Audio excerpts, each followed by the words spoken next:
This is Blessing Salami introducing Woman at the Well. Welcome to the Woman at the Well, a place of hope and healing. Hello, everyone. Good day. I greet you according to your time.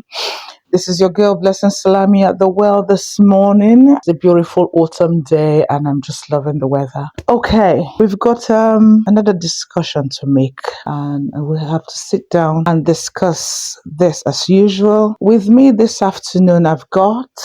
Hi guys, I'm Hajid.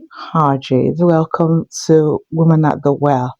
We're discussing a very beautiful topic, early marriage. Early marriage. Can you tell us about yourself first, Hajid, and then we can jump into this beautiful topic? I'm just so excited for somebody. Well, let's hear about you first. Let's talk about you. What would you like to know?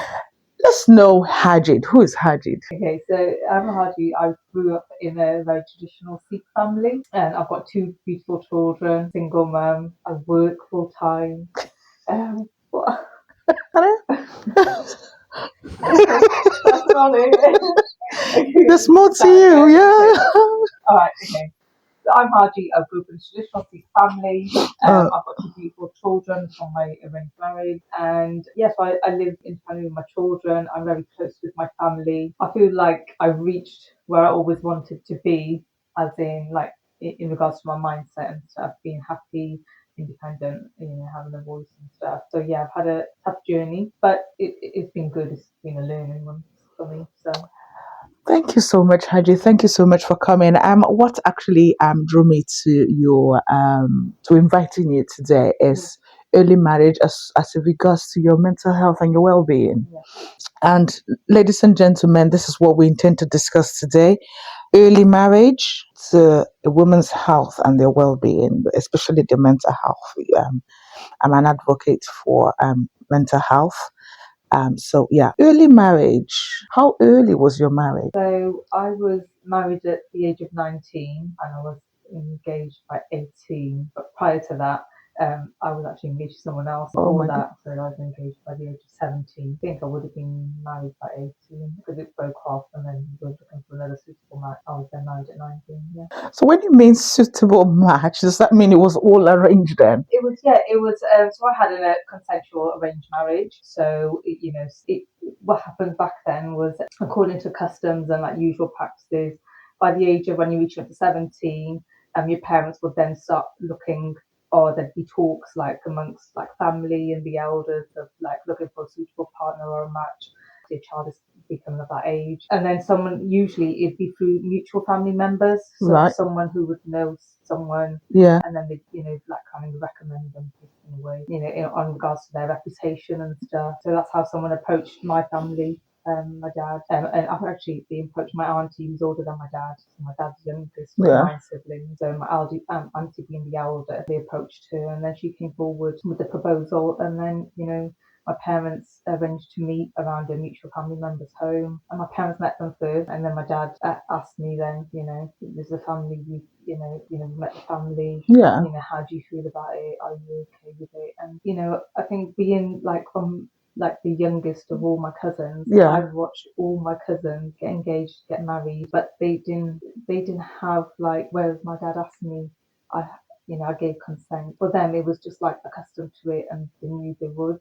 So their parents found their matches, whereas Oh gosh. yeah, Okay. whereas the same happened with me, but my dad allowed me to like talk to him, Yeah. and see him, and then my dad asked me if I was okay with it. So my cousins didn't have that, but me watching them, I didn't feel differently. I just knew that Your time has come. yeah, my time, yeah, it's going to be time when it's my turn. Yeah. And it's weird because back then you don't think like, oh my god, I'm going to have arranged marriage. Like, you kind of like, you're excited, and you feel different. When I spoke about it at work to my colleagues and stuff, and they were like, arranged marriage. Yeah. Their thoughts on it were completely different to mine. Where I'd be like, they'd be, oh my gosh, she's going to have arranged marriage. Where I'm like, why is he feeling like, why is he behaving like this? Or So for you, it's a cultural thing that you have to embrace. Yeah. in a way. Yeah. So, and I didn't know any different. Wow. Okay.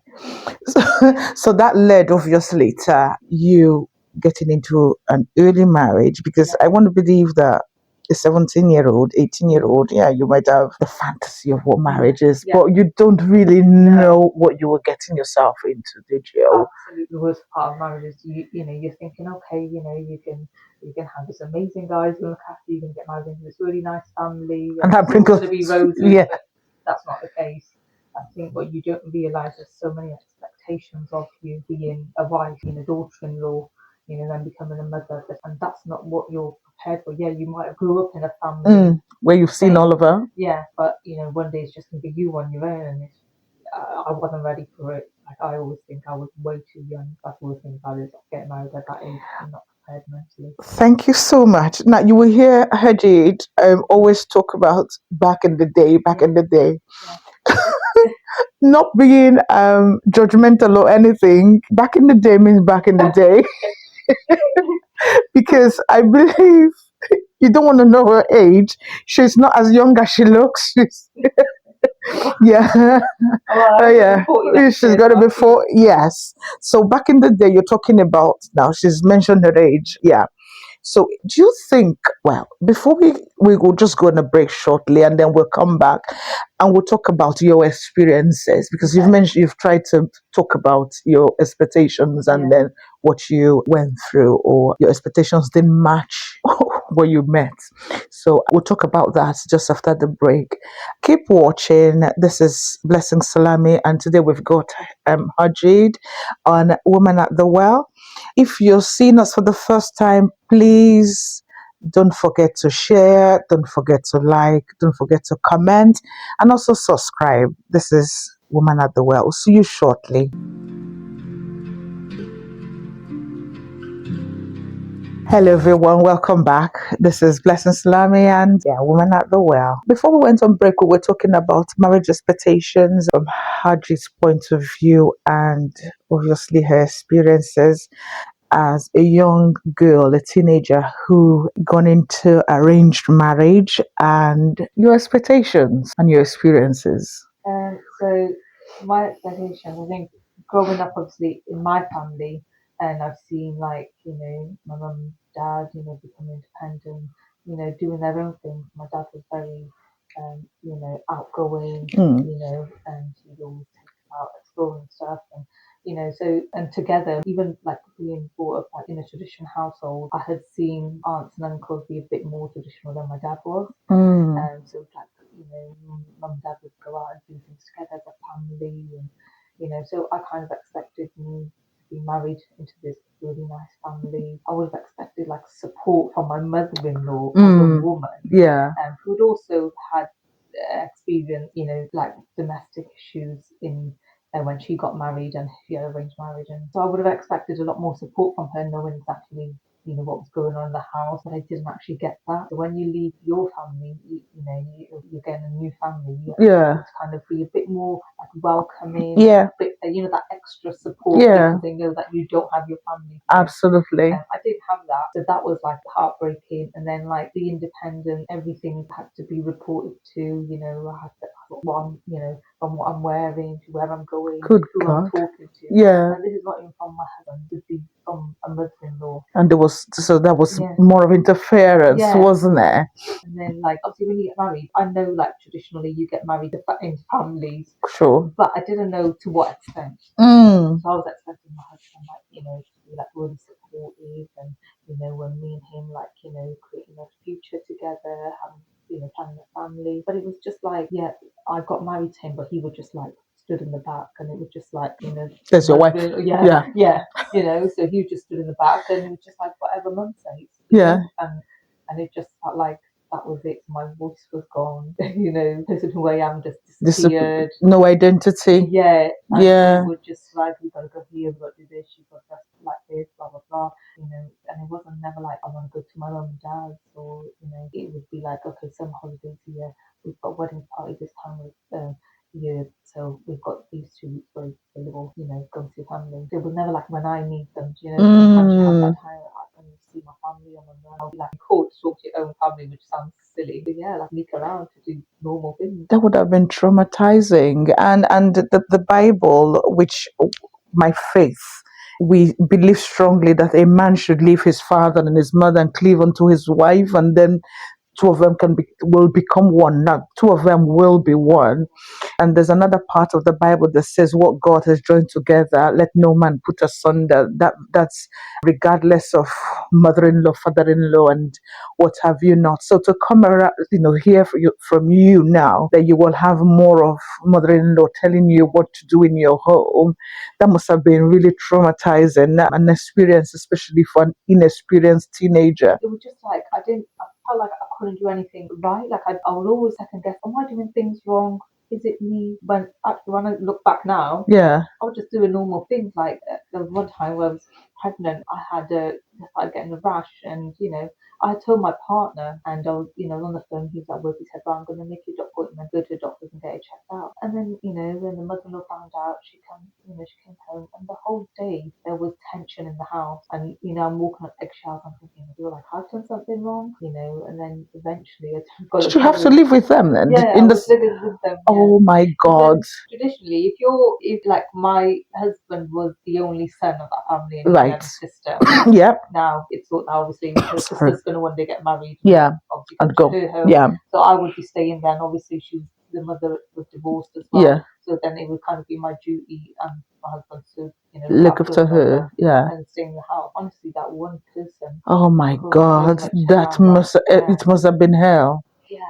Growing up, and that's the last part of your teen, and they say you're an adult when you turn 18, but an 18-year-old has literally nothing. All they're thinking about is the future, and then losing your voice at that age, oh my God, it must have been. So how did you overcome? It was just, I feel like it got, so my expectations it was never ending. His sister lived there, then his sister got married, and I was looking after the sister and her husband and my mother-in-law and my husband and my two children. So the list was endless, and it got to the point, so the more worse it got, the more abuse I was getting, because I kind of I can imagine domestic yeah, abuse. yeah, Yeah. there was a lot of domestic abuse, emotional abuse, like physical as well, mental and financial. The worse it got, and the more that they gave me, I started like realizing, okay, this is not healthy, and I started comparing it to my parents. Like, this is what marriage is like at home, Yeah. and this is what I'm experiencing. I was unhappy. I'd come home and everyone's like, you have lost like so much weight. And then I started going to doctors, and then I found out I had IBS, depression related, and it was all because I was so unhappy. I went through post depression, and then my mother-in-law at the time used to tell me, you're mental. You're never gonna, if you leave, you're not gonna keep the children because you're mental. But I had postnatal depression, and that's what she would say to me. Even so, there was no support even when like after my pregnancy, my husband would stand there and just watch me on TV. Yeah. And it was Yeah, normal. it was, yeah. And then when I started going back and telling my family, and then my family would be like, right, you need to come down, we need to have a meeting because it's not acceptable. And my dad was like, I respectfully married my daughter just then, I didn't actually show her Yeah. to you. Yeah. So then they'd have conversations, sometimes they'd get heated. And then I'd sit down and I'd say to my husband, on the phone, this is what his mum did. And I'd be like, isn't it? And he'd be like, no, that never happened. He's like, why are you making things up? All of a sudden, I started Oh like, my God, being gaslighted yeah, and all. thinking, oh my God, is it me? I really kept thinking, is it me?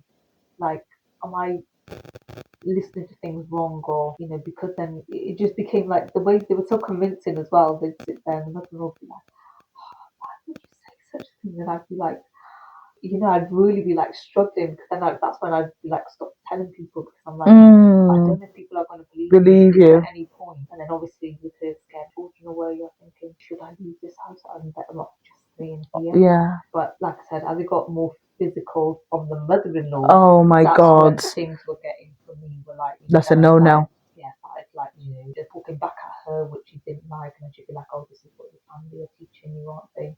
This is what you do when you're spending time on the phone with your family. You're learning and picking things up from other people." So the more she kept giving it, I kept giving it back. Like trying to stand up for myself. Stand up for yourself, But it used to backfire, because in the house there was no support. Yeah. no, I like can only everyone, imagine it now. Yeah. everyone like told not to talk to me. So I felt so isolated. grounded in a home, and like the only people that I could actually talk to or like be normal with were my children. Wow. Okay, so this brings me to, I don't know if I mentioned this to you, a young lady who was about 16 to 18 who got married to an older man, arranged, because, and then the man believes that he is the world's most powerful, and something is going on now, and is arrested the girl's brother for whatever reason, and everything is just going on. I don't want to get so involved in that. That's not my, it's not my cup of tea. But grooming was part of it, because obviously the man knows better. Yeah. His family knows what they're doing. Obviously, domestic abuse is there.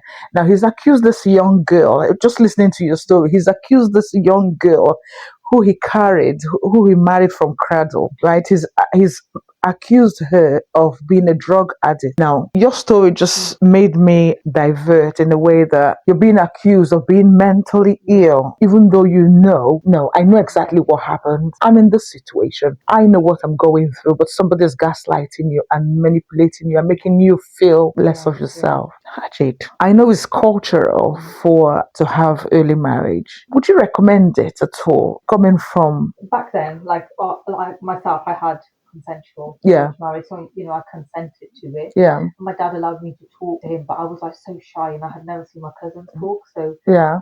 Sometimes being that girl who would like openly go and talk, they'll be like, oh my god, look at her, she's got no shame. No shame, yeah. So I was just like, I said to my dad, if you're happy with everything, I'm happy with it as well. So that wasn't your consent. No, but it was pleasing dad. Well, Yeah. it was kind of like, because I knew it was going to happen to me at some point, but I was like, I met him, I sat in the same room, I was just so shy, I couldn't talk to him, and I seen him, I liked what I saw, and so I said yeah. But like nowadays, it's done differently. Okay. Where they introduce, so it's not because families are introduced, but then it's kind of left to both parties. Yeah. And it's left to the couple then to decide whether they are for each other. So although you will find some are they're still kind of like backwards. They they don't want the couples to speak to each other and stuff. I find a lot of it is it's changed a lot. So now couples will meet and they'll go out for dates and then to know each other. Yeah. If it works for them, great. If it doesn't, they don't. So it's more like an introduction. Like you're introduced by family. Yeah. And then it's up to you. Yeah. There's a part in the Bible that says marry from your tribe, and I want to believe that's the reason why it's done culturally, that you must be introduced to each other. Yeah. But having a teenage daughter, Yeah. would you ever imagine somebody coming now to say, arrange her for me at the age of 18, 19? No, one thing is like I don't, I might agree to like consensual arranged marriage if both parties are willing to. Yeah. I don't. The age thing is what I don't disagree with because that like we discussed, you're way too young. Yeah. And I think now I would move forward with what age my kids are happy. Yeah. They need to feel Absolutely. that, okay, I'm ready, because if they say I'm not ready, then I would never. But it is like for me now, it's down to my children. Absolutely. My daughter. There's no way I would put up with what I do. No. And I want to believe, so the pros and the cons, obviously there are pros and cons to early marriage. Yeah, there are. I mean, looking back now, I think from my own experience, I don't think it's all bad. but I think the good thing is obviously I've got two beautiful children. If it wasn't for my children, I don't think I would be here where I am today. So I'm going through all that experience. I think it made me a lot stronger, more independent. I know what I would and wouldn't stand for. So yeah, when I went into the marriage, I went without a voice. And I left with a voice. Yeah. Oh wow. Yeah. So I picked that up. I went in without a voice and came out with a voice. Yeah. And that's good. Yeah, because and it's like I remember back then I was thinking, oh my god, what are people going to think? Because I'm a divorcee, and it used to happen less often. Then it was frowned upon, and I just thought like I did actually try. I drew myself back from like going to events and even to the Sikh temple, because I thought like people are going to look at me, and because there were some comments made from people members of the community. So I did but then gradually they were just like, actually, there's nothing wrong. You start to learn more about yourself. You learn what was right and wrong. You start to see what was actually happening, because when you're living in that kind of abuse and that environment, you don't know. You don't know any better. Yeah, when I come away from it, I start to learn a lot, and I'm thinking, well, actually, I did nothing wrong. I actually did nothing wrong. So coming back out to community, doing what I do. Back then, people used to be like, I mean, now everyone wears like British Western clothes. Back then, again, it was a bit frowned upon. And that's something that as soon as I left, being able to to do yourself, there was no good comments made, or we're in town and she was dressed like this, and she would ring me to say, oh, you're walking around like this, blah blah blah. But and that's what built my confidence. Yeah. And because I realized that actually I'm in control now, so I gained control of my life. Yeah. I'd say the cons were just like getting married, not emotionally paired, any expectations. They're never going to be met. No. No matter what you do, you can try hard. You have the purpose, you know what you want, but you're never gonna meet. You're not gonna make it. No, not in such environment. And I want to believe this woman at the well. I don't know if you've read her story, H in the Bible, where this woman was married 6 times. So I want to believe that she might not have known herself who she was, and also she didn't know her creator, God himself, who gives peace and all. But a time came after the fifth one, she met with the Christ, and that was her turning point, because the Christ actually identified her, told her exactly what she was going through, why she was the way she. They had a good conversation, and that was her turning point. She went into the world, and she was talking like we're talking now, and she was telling her stories to other people. I believe that woman was isolated because she came to the well alone. So that's the whole idea behind this. Well, viewers, we'll be back. Keep subscribing, keep listening, keep sharing. We'll see you shortly.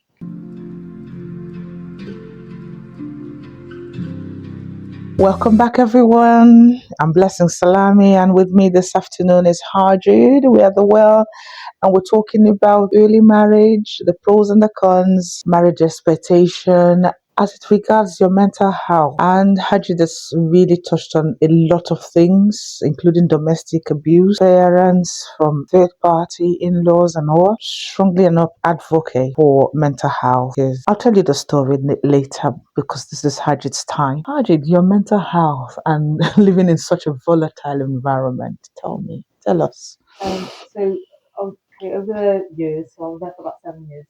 It deteriorated quite a lot. And obviously, again, when you're in that state, you don't realise. And then obviously, when I fell pregnant with my first child, I had postnatal depression, which I didn't know what was happening. So I was like dealing with postnatal depression and having through all that the experience and the abuse in the house, and then also like I was getting IBS depression related as well. So I was, there was like tension in the house. If my mother-in-law didn't want to talk to me, no one would talk to me. So I felt very isolated. So I just lacked confidence. Felt like I'm just living in this one house, and it was cooking and cleaning for everyone. And I believe it's not like now where you can report things. No, but I actually I called the police. There was one scenario where I called the police. This was right towards when I actually left. It was just a couple of months before that, actually. Believe it or not, that got around, and who was the bad person for calling the police on her mother-in-law. Oh my God. So I was known as the girl who called the police on her mother-in-law. People had made that comment, I heard it flying about. It wasn't actually like, good on you, well done. But it was like, how would you call the police on her mother-in-law? It was really shocking for the community. But it obviously no support for the victim at all. No.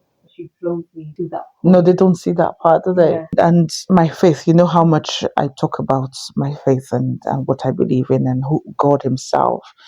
And it's not good to report here and there, but there's a time and place, and there's so much as human beings we can take, and there's so much we can pray, and there's so much we can absorb, and then we just want to break through. Did you ever get to that point when you think, right, like you said, you left? Yeah, I left. There was many scenarios where I left, and it would always be I wouldn't pick up my bag and leave. Right. It would always be so. Say, planning to go to see my family end of August, and scenarios happened in June. I'm gonna have to buy my time now, and then wait until it's time for me to leave. And when I get to my family, then it's like I'm not going back. Yeah. It would always be like that. But yeah, and there was the last scenario we had. where she made a comment, such a horrible comment as a woman. My partner had cheated on me. Oh my Yeah. God. And she said to me, like, because in the house, I sent him to his sister, he was staying there. And, I was really unhappy as it is. Yeah. And I was crying every day. And, she said, basically, I need to kind of snap up and, like, get with it kind of thing. Then I was like, how could you say that? And so I was getting upset then. And, we have this, like debate. And she's like, oh, it's not my fault. You couldn't please him. So we had to go elsewhere. And I was so angry. Just at that point, so I turned around and said, is that why your husband left you? She chased me. She chased me up the stairs. Oh my God. I'm laughing now, but at that point, it was It not was funny not because my funny. heart was going. She chased me up the stairs and she was hitting me, punching me on the back. And I opened the door, and this is on the landing up towards the stairs. On the landing, I've opened the window and I'm shouting for help. Oh And she's my pulling me in. She's God. closed the window. And then she's swearing at me. She's walking down and she's shaking as well. She's thinking, okay, what do I do next? And like I said, she's Oh. swearing and shouting as well at the same time. As she walked down, she had a bit OCD. Well, she had a lot of OCD, and then on the mantelpiece she had like glass candle holders. I was so angered at that point, and there was a wall at the bottom of the stairs. I got the glass and I smashed it on the wall, and she was by the living room door, and she came running. She was like, "Oh, you smashed that, did you?" And she was looking at it.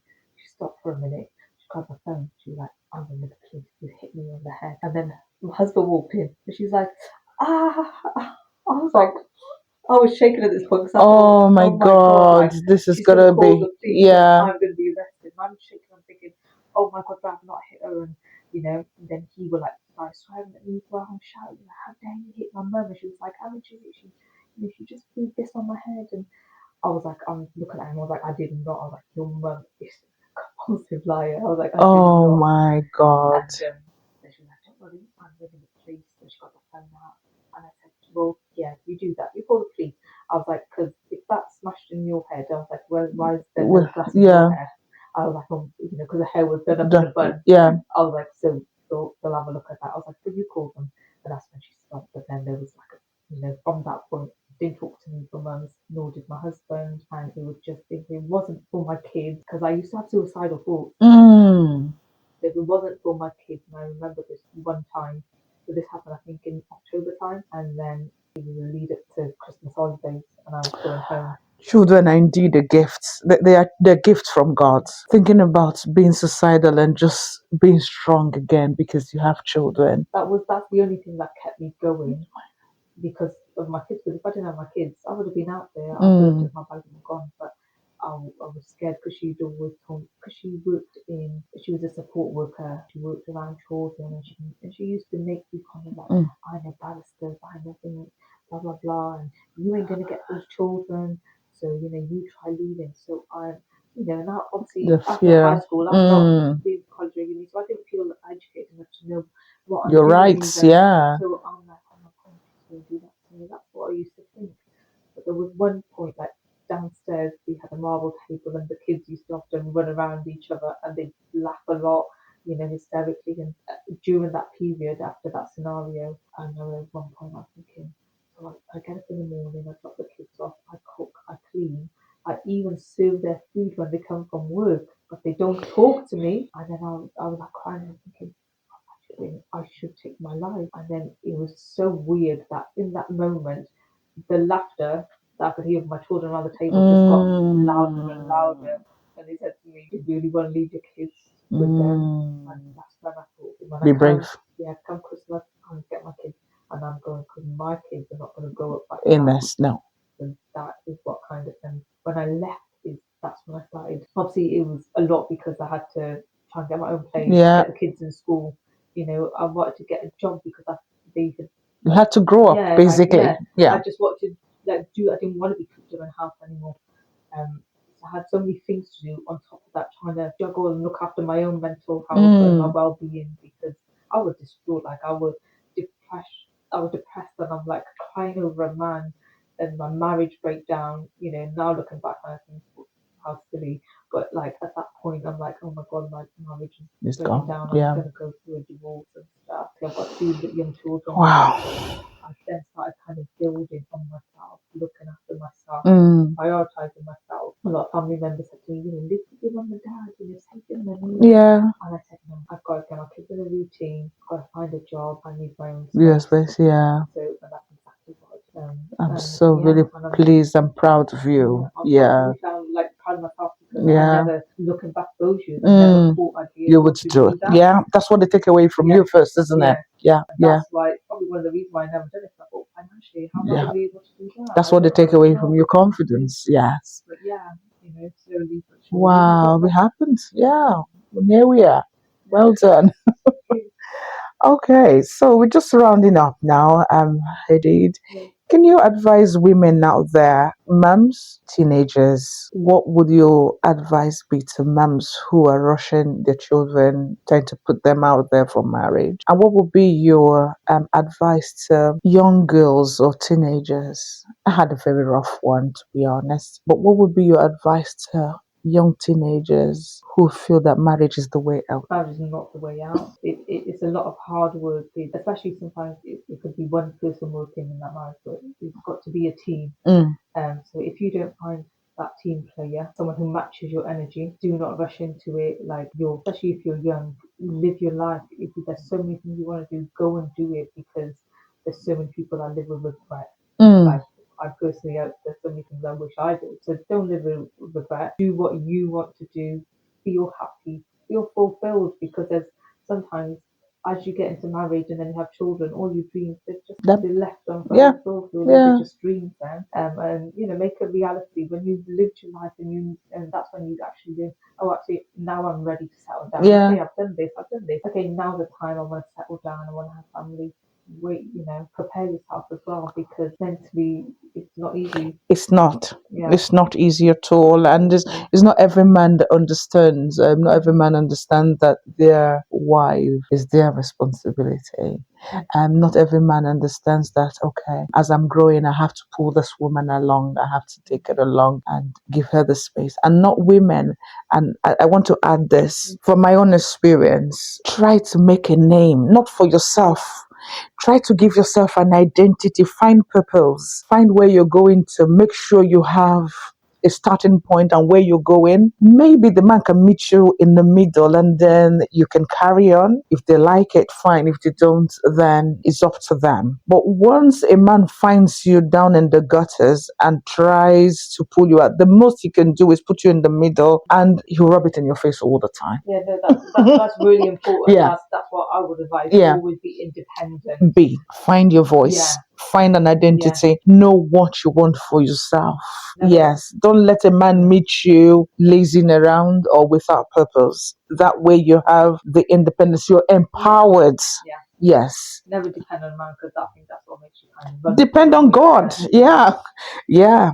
Always depend on God. Has it all. He has the final say to everything. And when you put everything in his hands, he won't fail. Yes. If we put everything in God's hands, marriage, purpose, identity, our voice, future, it won't fail. Yes.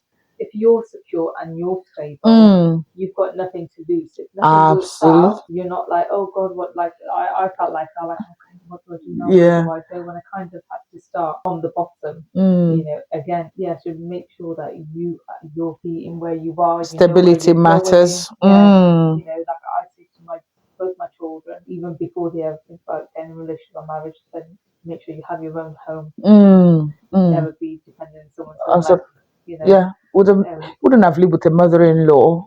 No. Gosh, no.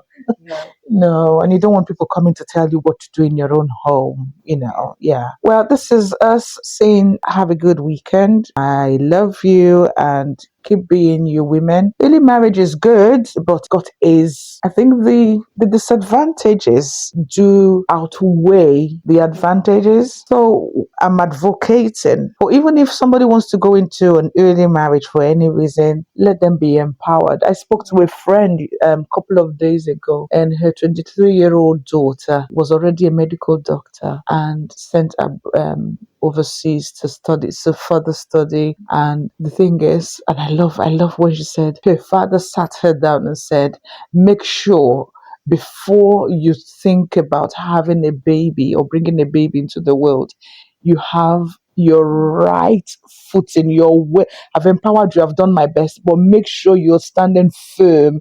And I'm like, wow, this is really good. I bet if we have those kind of fathers in society that can tell us this is what men is all about, this is what marriage is all about. If we have those kind of role model, I don't think society would be the way it is today. So like I said before in my previous video, I'm looking forward to bringing men into this kind of conversation so we can have that mind. Like Hajid just said, marriage is teamwork. It is not for one person. However, it's not also for intruders. So teamwork between man and wife, not everyone coming in to tell you how to lead your life. But yeah, this is Blessing Salami, and this is Hajid saying goodbye and God bless. Keep watching, share, like, and subscribe until I see you in my next video. God bless you.